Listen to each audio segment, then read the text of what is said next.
Uh, this session is about a very critical aspect of the retail business.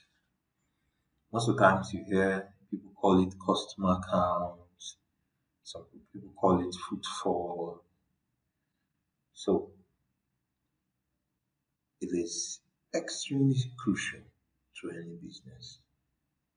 There are different methods businesses apply to counting footfalls, but specifically in the retail business, footfalls are calculated through numbers of receipts or invoices generated for customers. So let's take for instance where it is a little bit flawed is that you might not know your customers completely. Uh, you would have a customer coming, let's say they buy chicken at the first time and they forgot to take a soft drink. And on getting to the door, they remembered, oh, I need to get a soft drink. So that first ticket or invoice had been closed, and they went back to purchase the soft drink at this point.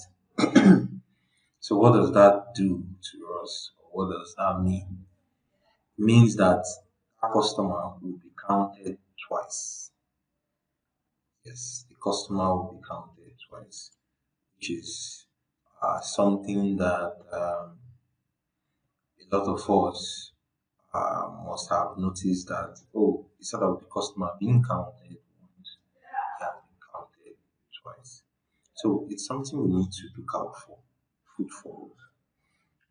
That I just told you about the limitation of the footfalls. So in that store, the customers might be rising. You feel like, oh, customers are rising. So that's generally what footfall customer count or how they are being calculated in the retail industry. Then average daily sales.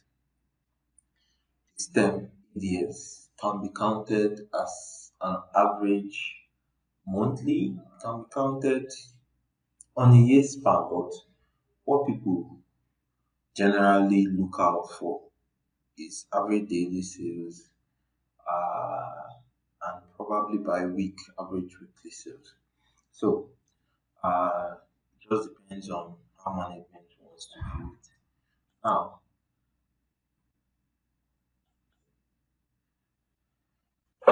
why does footfall matter?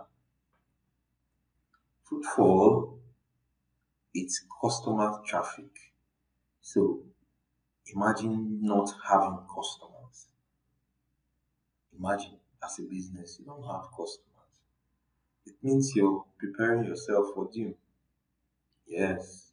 If you don't have customer, you will not sell. So it helps to explain sales pattern as well. You remember when we did sales? Who were those that were pushing sales? They are customers. In fact, a customer centric business will never go down because if you are customer minded, you will always see your business moving forward. There's a popular brand in Nigeria, it's a food service brand. They are very customer centric, very, very customer centric. If you see them on Twitter, they are playing with their customers. From time to time, they hold different, what they call it, different activities for their customers. But do they have the best meal? No. But I can put it to you that those people are one of the best in terms of revenue food service company in Nigeria. Yes, they have the customers. That's why they looked at something too in their strategy and they decided to go for low cost customers or average cost customers or customers that have lower spending power, unlike those that go for premium products. So you can do your business strategy, revolve your business strategy around a whole lot of things. You can be looking out for business clients that don't really have too much. That's your focus. You don't want to serve premium products. If they want premium product, they should go for the premium classy food service companies. So it's just strategy. It depends on what the customer strategy is for the business. There's no way, I put it to you, in the retail business that you can see low footfall and see high sales. There's no way. It happens rarely. Why does it happen rarely? Because even if a customer wants to make purchase of high volume, there is they wouldn't want to push that product through the front of house or through like an open customer. They would always want to do it at the back. So that one customer would be one receipt and probably anything, their wedding planning and the rest that they want to carry out. So there is no way you can see low footfall and you now start seeing high sales. It's really rare, very, very rare. When something like that happens, you need to check. Either something is being inflated or there are troubles around. High footfalls without sales point to product or operational issues. In fact, like I just explained to you, there is no way you can see high footfalls and you see low sales. It can happen at a point, but only when probably all your customers are buying the easiest or simplest meal in your food service store. But saying a customer comes in and buys water, a lot of these food service businesses don't sell just water to customers because they know what you just rack is high footfall. And so there are certain benchmarks that are being set by these individuals in their industry. So depending on the industry work, depending on the stores, they have their ways. So footfall is actually very critical. In fact, volume and footfall, they are not the same, but something can happen. You could be having increased volume, low footfall. Probably your customers are buying more, but if you start having high quantities and low footfall, you should check that something is going on. Footfall is really, in fact, it is the most important in holding sales. Footfall, volume, very important. You see, footfall customers are the most important of the retail industry. Now let's go to the second brother, very important, average daily sales. Now, most stores are based off their sales value, but this flat rate called average daily sales can make the store be a good or high selling store or be a poor store.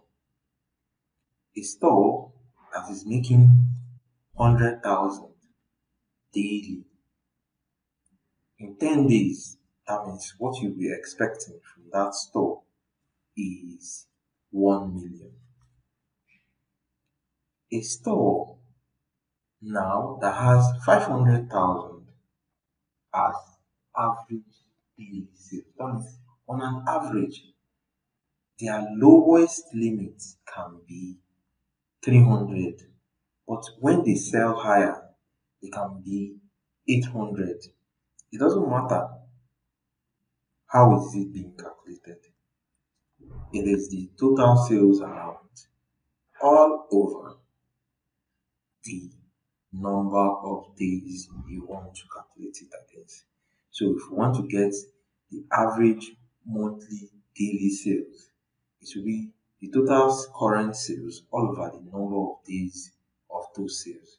So it gives you the average. It's just a simple figure, but it tells you a lot about your stores. It classifies your stores for you. A store that can give you, let's say, 500,000 daily can be your class A stores. Those within the 300 mark can be your class B stores, or 400 mark your class B stores. Class C can be those within 300. Class D can be within those within 200, then class E. Sorry, D. Right? Am I getting this? ABCD is now confusing me. So what I'm just trying to point out is you can classify your stores based off their average daily sales. Now, the lower stores are at the brink of a loss. Reason being that overhead costs, cost of stock, cost of holding time, cost of materials, and a whole lot of other things can push down the profits that are generated from that store. The business can also say, we don't survive on having any store that is below class C. Any store that maintains or stays within the class C or D level, we will look that store, try to push it in 6 months, try another push in the next 3 months. If it doesn't work, we are closing down that store. That's how it works sometimes. It allows fair comparison across stores and region, and it is analyzed with footfall and product mix as well. It shows consistent growth. Yes, really important. It shows consistent growth. Yes, we need to be able to track consistent growth in our footfalls. So we don't have too much this week. I have made this week a little bit more simple. One, I want us to push those people that have not completed their task, because we are heading to the fourth week. I don't want any of them to hold on to too much task that we have and have not done that. So your task this week will be to estimate footfalls from sales transaction, to analyze the average daily sales by store, by region, by channel. In fact, most of the times they just use by store. You understand? Then the region, they just want to know how it tells them the health or gives them the health of the region. By channel, they want to know, oh, is this channel health steady? But note that considerably low stores within a region or within a channel can as well impact critically on average daily sales. So we need to compare stores that have low and high traffic. We need to also know at what day of the month do we specifically have these high sales, or what day of the month do we experience high sales? Is it in the weekend? We can also go further. At what time of the day do we experience the highest footfalls across stores? It prepares the stores for influx of customers? Um, that's a very good question. You're asking if the business owners gives us the classification or they give us the figures in classification, if I'm correct. Is that what you asked? Yes, yes. Okay. They don't give you the figures they want in classification sometimes. They can tell you use the 80-20 rules. I have mentioned this 80-20 rule plenty times here before. How many of you have checked it out?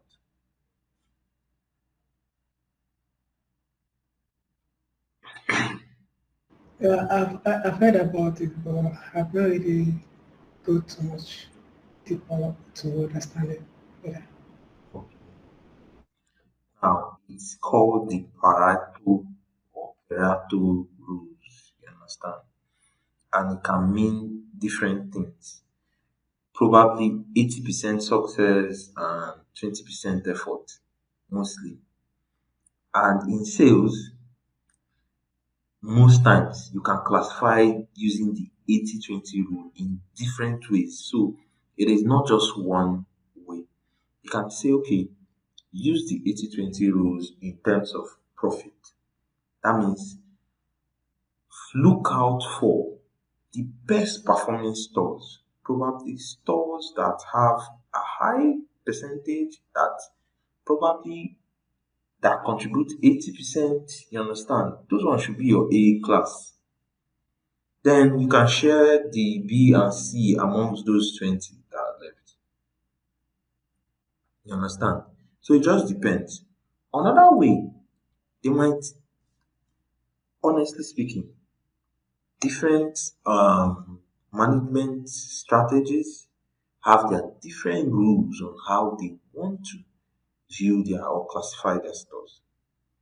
Another way they can check for classification is by footfalls.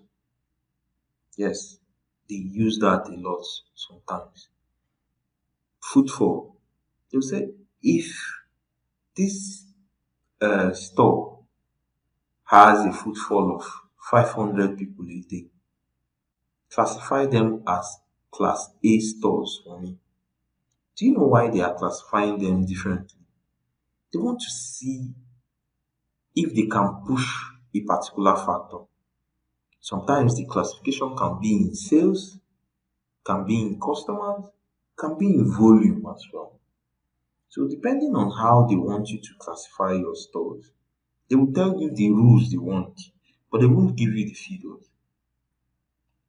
They can tell you, okay, I want set stores that make let's say 2 million daily or on an average to be your class A stores. Go about the other ones as you want. You too as an analyst can come up and say, okay, oh, I checked. Almost all the stores fall under class B. What if they give you figure and all the stores fall under class B? You have to come back and say almost all our stores are in class B. Only one in class A and another majority or close to that is hand in hand with the majority in class B. You still have something like that in class E. That means we are not, some stores have bad health based on the classification they want you to use. Did I answer you, Mr. Kulewale? Yes, it did. And I wanted to just confirm something. So, in a nutshell, footfall simply means the how high customers patronize a business or maybe a store or something. That's just the simple explanation for footfall.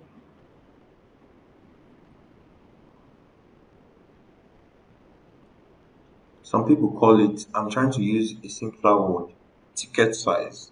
I don't know the one that would speak to you more. Ticket size, footfall, customer count, receipt size, anyhow, the receipt basket, anyhow you want to call it. You understand? What is consistent is that it tells you how many people bought different things and they were they collected a receipt for it. Like when we started, I showed you the limitation of this footfall calculation and why sometimes it doesn't tell you all about customers. You understand? That's why sometimes to use the term customer count doesn't really augur well to me certain times. But it is what it is. Since you don't know everybody that comes into your store at that point, the only way you can know is by uh, writing it down, having the receipt that people use in purchase. In fact, somebody can just be taking their meals around your store and say, okay, please just add water to me. In fact, right now they sell bags. In fact, add bag to me, to my sales. It has automatically, if you have given out a receipt in the first instance, except for in a case where you can still populate that person's receipt. Probably you know these customers now as visiting customers, they've not really concluded or closed their receipt. You understand? You now fix everything inside of it. If that is not the case, you will still give out a new receipt for that bag or that water. Invariably, you're counting a new footfall or new customer at that point. So it's just a little limitation that helps you to calculate it.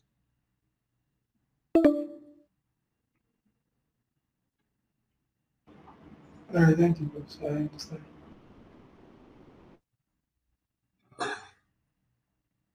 And you had a question.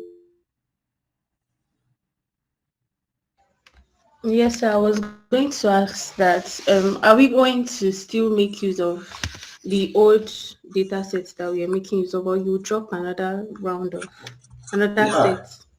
yeah, a lot of us are not here, and I put it in the group. Nobody agreed or disagreed.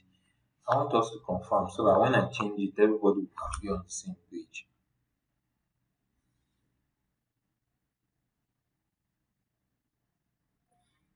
Okay, sir. I think when you post it, I agree so, but I think other people did not agree. But I believe it would be better if we can start working with the new data set, the Okay, updated one. no problem. Victor, you have a question. Yes, I have a question. Let's say in an instance, from first of all, from what I understand by footfalls, like you said, count of customers. Let's say a business, for example, this customer comes and buys pizza, goes come again and buys rice and chicken. Are we That's counting them as two different customers? yes, that's what I'm Okay, explaining. They'll be okay, counted all right, as two customers at that point. okay. Do you have a question again, Dami?